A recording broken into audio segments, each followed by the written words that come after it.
Hi, everyone. I'm Nina Collins. I'm the Chief Creative Officer at Revel, and this is our weekly recording of our podcast, Raging Gracefully. And today we're very excited to have Jeanine Mioton, who is the Events Programming Manager at Meetup.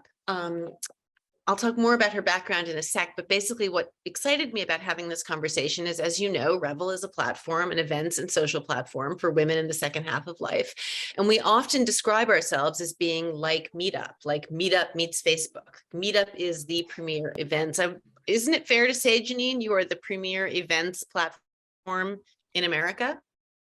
Yes, I would say around the world because we're global. So yeah. That's amazing. How many people use Meetup around the world? 60 million. 60 million. That's a lot. So on Revel, we have a little over 30,000. So Meetup has 60 million people. And Jeanine, tell us a little bit about yourself before we get into kind of the meat of the conversation. How old are you? Where do you live? And what exactly do you do at Meetup? Sure. So I am 43. I'm going to be 44 in 2 weeks. I'm excited. Yeah. And I recently moved, I moved to Austin, Texas a year ago. I'm also going to celebrate my 1-year anniversary in a couple of weeks, moving to Austin. I moved here with my cute little doggy, Otis. I don't know if you had a chance to see him on Zoom, but yeah, so it's me and my little man.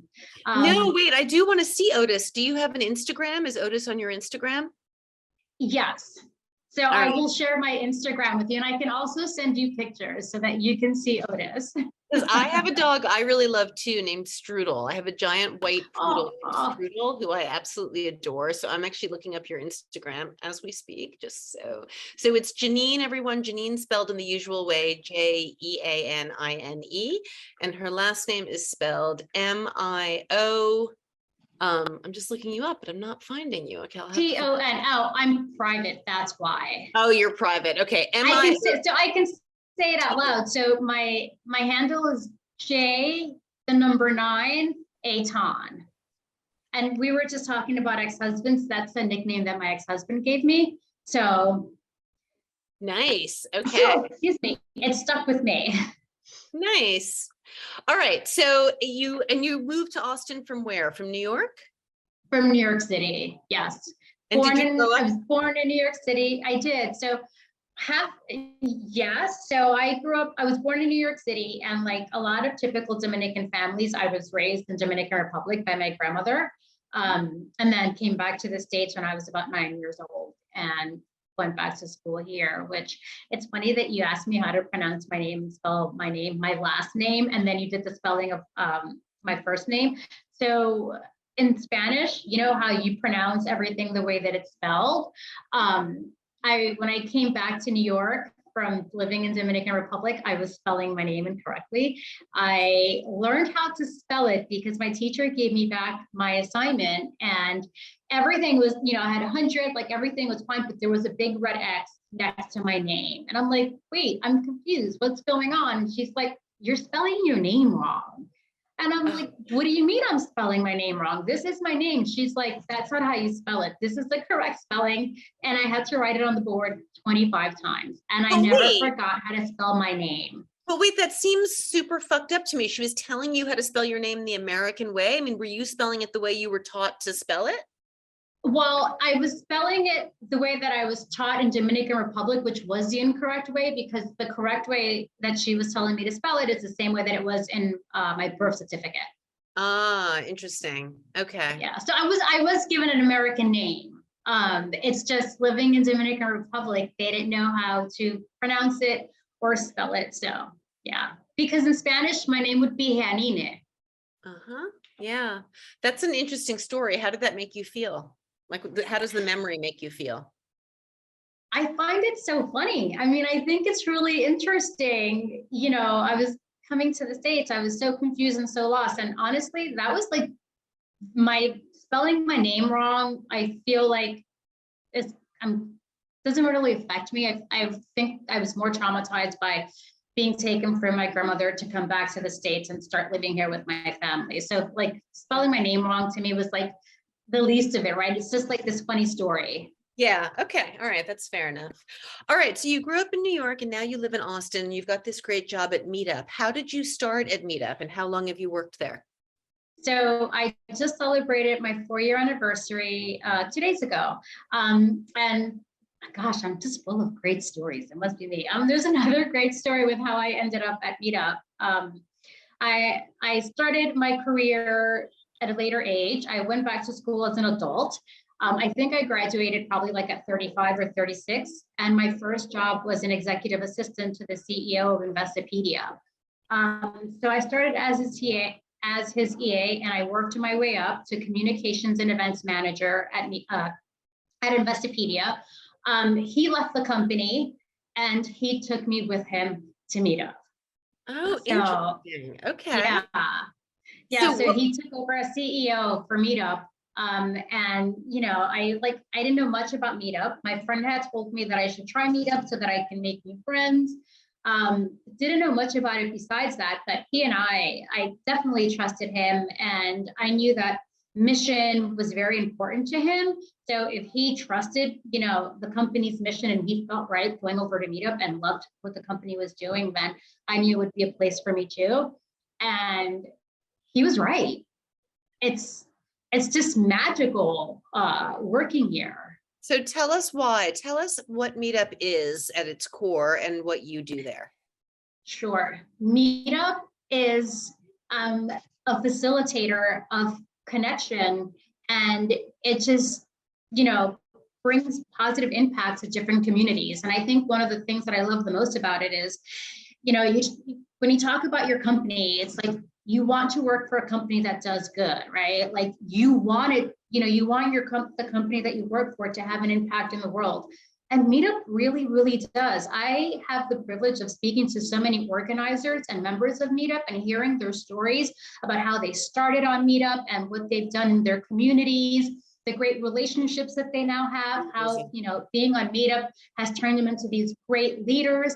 And hearing these stories, it's just like, oh my God, like it's the highlight of what I do. It's like, this makes me want to work even harder and continue, That's with Meetup. It's just so beautiful. That really is amazing. So is there a typical Meetup user? Do you guys talk about like your typical profile? So our users, tend to skew, I'm gonna say in the ages, and I hope I'm not wrong here, probably a little older than you would think, right? So like probably like 20s to 40s and higher. We have, all genders. I think, the most important thing, and this is something that I see all of the time, I feel like if you're intentional about going on Meetup, right? Whether you're an organizer or a member, if you're intentional about going to events and meeting people and partaking in these events and really wanting that connection and that community, you're gonna find it because it's there. Right. There's Right. so With much 60, there. with 60 million people, if you go on to Meetup and say, I want to create an event for people who love turtles, is it all in real life or are there virtual events as well? So there's virtual and in real life.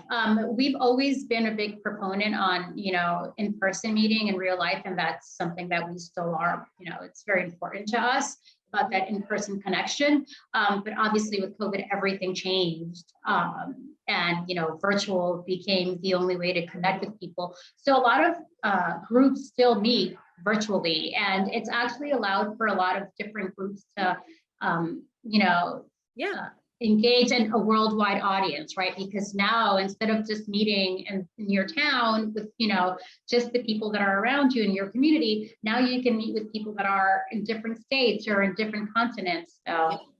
So for our listeners who are Revel members, this is all very reminiscent of the Revel experience, right? Where most of our events are virtual, also because we grew during COVID. We have lots of in real life events too, but women go on the platform looking for people who have like-minded interests and create events.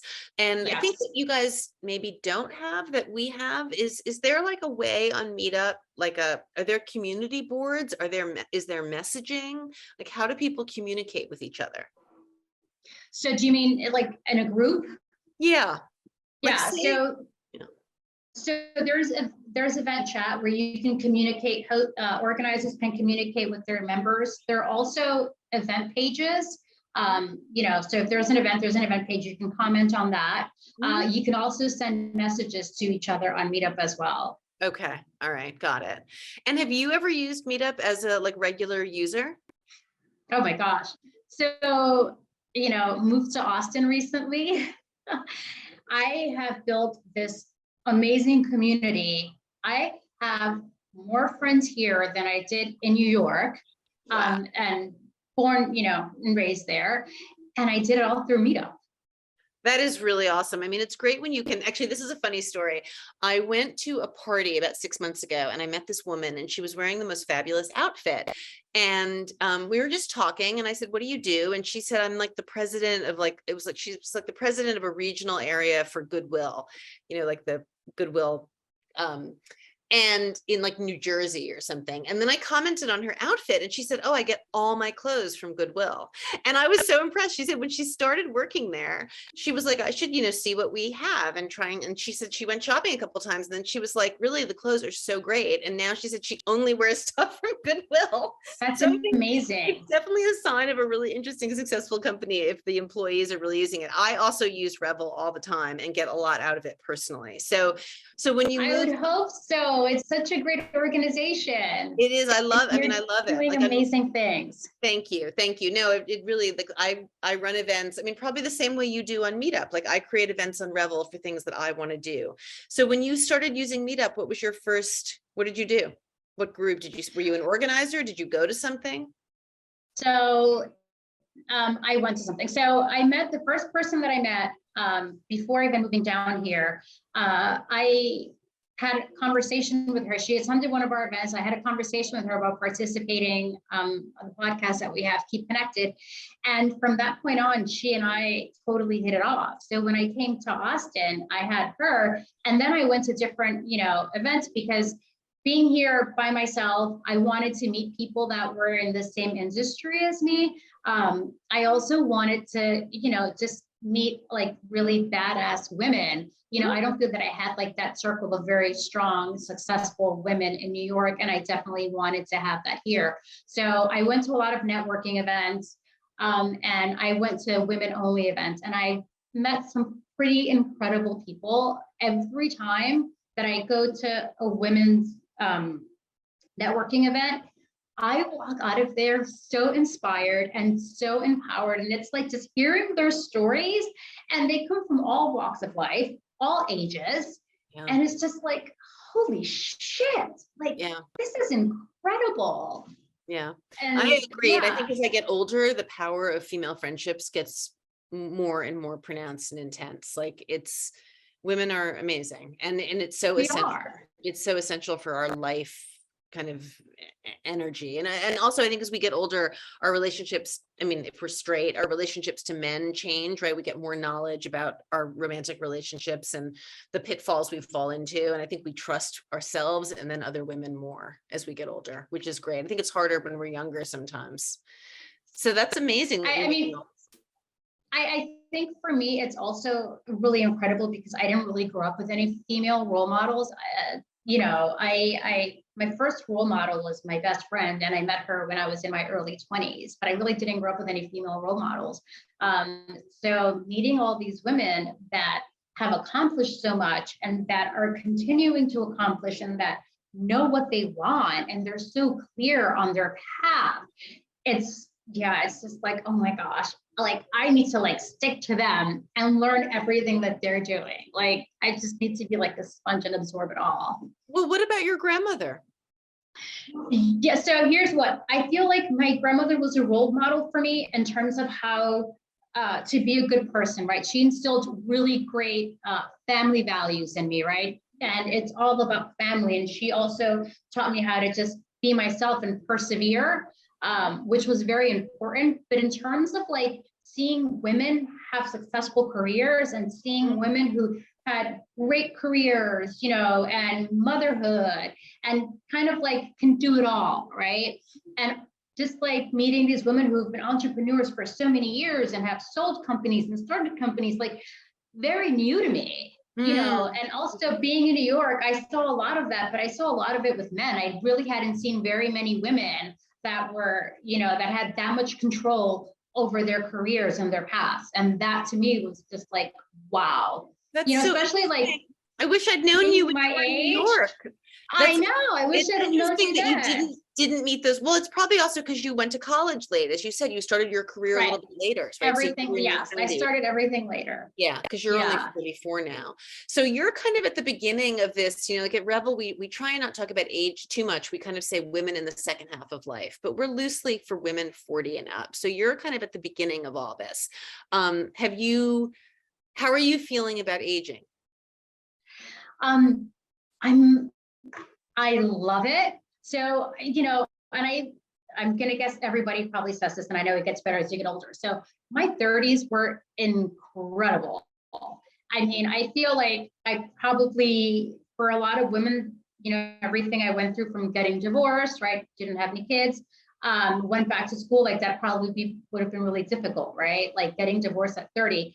It was hard at first. But for me, it was just like, okay, I'm going to know who I'm going to find myself. Like, and I just kept on doing things that I loved or that I thought I would love. And I did. I traveled the world. I picked up running. I ran 3 marathons. Wow. Like I said, I went back to school, and it was just, I couldn't believe the person that I was becoming. And I just really loved it because I just felt like I was achieving everything that I thought I could, just didn't know how. One of my childhood dreams, which is so crazy, had always been volunteering in Africa. From the time that I was a kid, I had like this yearning in my heart that I wanted to volunteer in Africa. I think I was 38.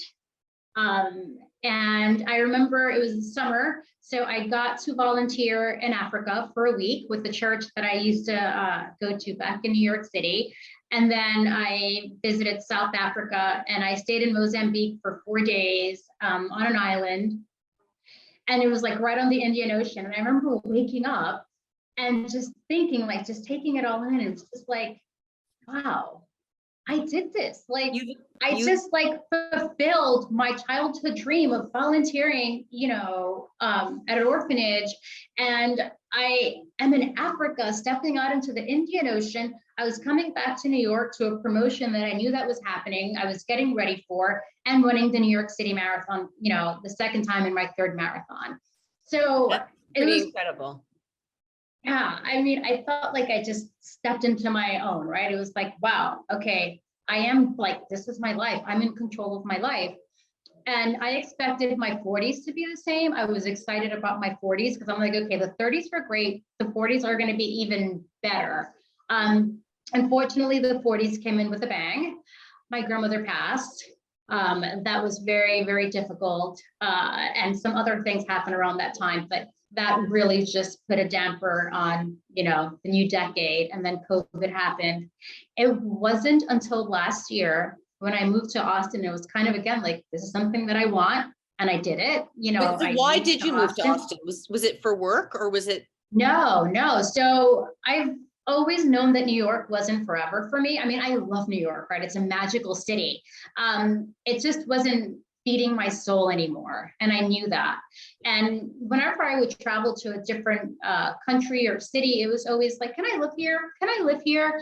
And having visited Austin, I fell in love with Austin. There was just this energy and this vibe, and I just felt alive, and I could feel it. Like my heart was just singing and my soul was just like dancing around. So when my grandma passed, it's like, okay, I can go now. I was her caretaker, so I couldn't leave her. Wow. And it's like, I can go now. So it's like, okay, I think it's time for me to leave New York, 2021. I think it's time for me to leave New York. And I decided I was coming to Austin. I remember visiting my friend in September of last year in Seattle. And it was like, okay, I need to move. Like, it's time for me to go. We need to figure this out. And she's like asking me all these questions. Well, why Austin? I've never heard you talk about Austin before. And I had visited Austin, but she has terrible memory. And so she started asking me all these questions. And as I was answering her, like, I just got more and more excited. And she's like, Jay, you sound so happy and so excited. We need to make this happen for you.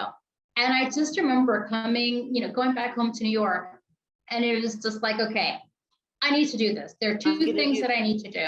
and you Yeah, could, there's things. because of COVID, you could go, you could Because of work COVID, remote. I could move, right? So I'm like, you know what? I'm gonna ask Meetup if I can work remote. And they say, okay, then I'm gonna do it. And they did. They're like, of course, you've been able to do it for the past 2 years. And then I'm like, okay, and now I need more money so that I can move.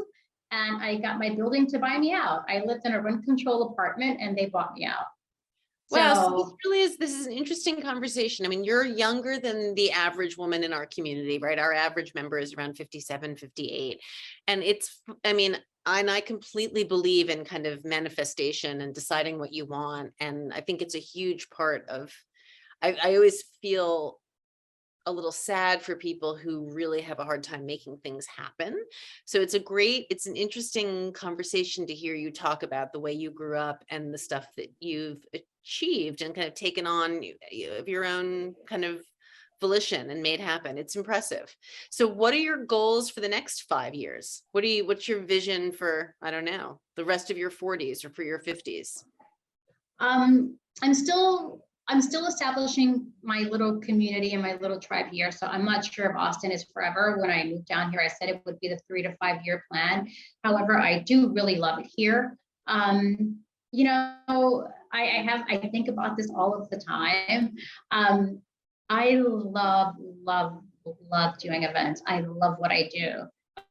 It's something that I'm so passionate about, that I've loved since I was a kid. It just took me forever to realize that this is what you love to do. Now make money off of it, and make a career out of it. But quick question, your events for Meetup, do you do in real life events, virtual events, both? Are they events to promote the company? What are the events that you do? Sure. So I do an array of events for Meetup. So we have something called Meetup Live, and it's a group that we have on Meetup that has over 130,000 members. You'll be on it tomorrow, where we host 4 to 6 online events a month. So that was kind of something that I birthed. They came to me with the idea to do it, and I was able to put together this great platform where we host all these wonderful events. They're all virtual, and we have really great conversations. We get to talk about loneliness.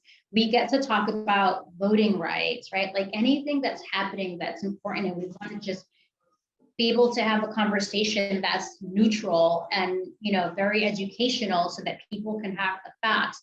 We want to be able to do that, right? We have such a large community all around the world. We want to have these important conversations. The idea is essentially kind of you're creating content to keep your membership engaged and connected and correct, right? Like, yeah. And the other thing is that we always the world's always evolving and changing and growing, right?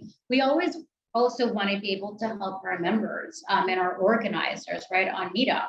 So we put on a lot of customer success events, and I really, really love those, because that's when I get to meet like other organizers who have been on Meetup for whatever amount of time, and they've just been so successful as organizers. They have multiple groups, or they have thousands of members, or they have X amount of events, and they just it's like when you talk to them, why they're so good. Mm-hmm. And are these it's also like the way that their mind works. Are these also virtual events? So when we have these customer success events, yes, they're also virtual.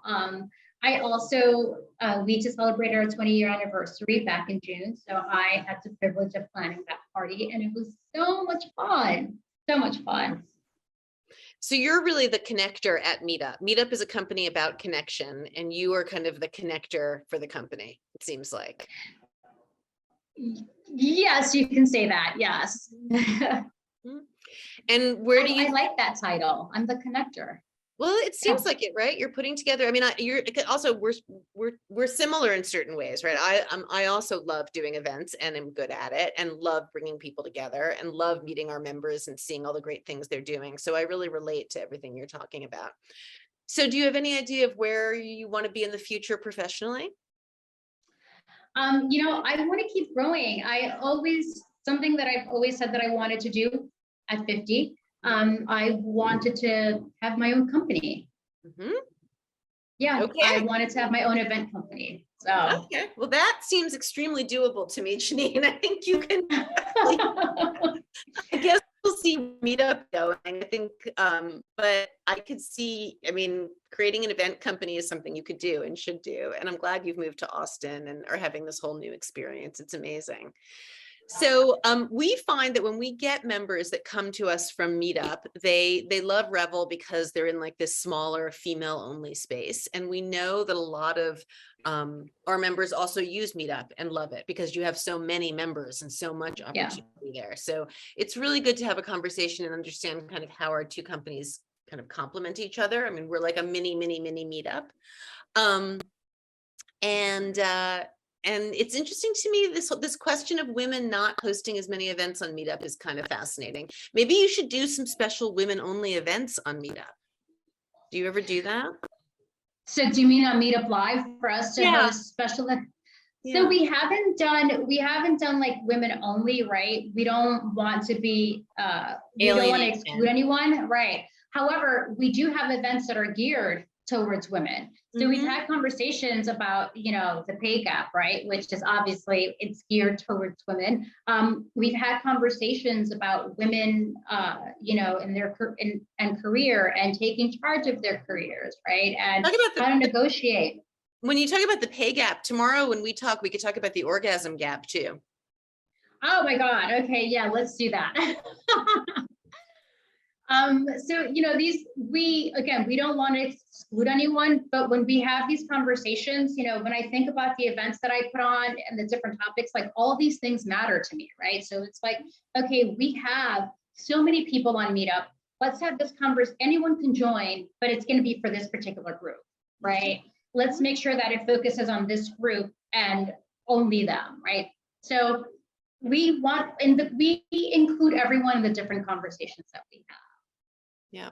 And I think that's the way to do it because it's also a teachable moment for others, right? Absolutely. And I think I think you're right. It's the blessing of having such a huge audience. We hope one day to have an audience this big as well. But for 60 million people, I mean, it seems like you have a great job to be able to come up with important things to talk about and engage people across the board is fabulous. It's like almost like a little TV platform. So, you know, an example, the event that we're going to have tomorrow that you're going to be on, right? It's geared towards women of a particular age, us, women. And yeah, it's the conversation, it's geared towards women, you know, who are of a particular age, but we also want others to join because it's a great opportunity for them to learn how to be allies and how to support us. And, you know, I feel like that's pretty much where I come from when I put together these events, because it's always like, you want to be able to put out really great information. And it's like, you want to get people to think, right? And then you want to make that information that you're putting out easily accessible to them, because as soon as they get off, right, watching this event, or even while they're on, like, I want, you know, that light bulb to go off and for them to want to learn more about it and to know how to be involved and make a difference. And that's kind of like how I think about everything that I do. Like, I want to be able to like just change one person, right? Or impact one person, or get their curiosity going that, you know, they want to learn more, and just, you know, it goes from there. It's great. Thank you, Jeanine. So it's so lovely to have that. I mean, we've met before, but I'm really happy to introduce you to our audience. As I said before, Revel and Meetup have a lot in common. And so we finally kind of engaged in conversation with Meetup as kind of a partnership exposure opportunity so that our audiences can learn more about each other. And we've been in conversation today with Jeanine Mioton from Meetup, who runs all events at Meetup. And I just think you're great. And I really appreciate you sharing your story with us.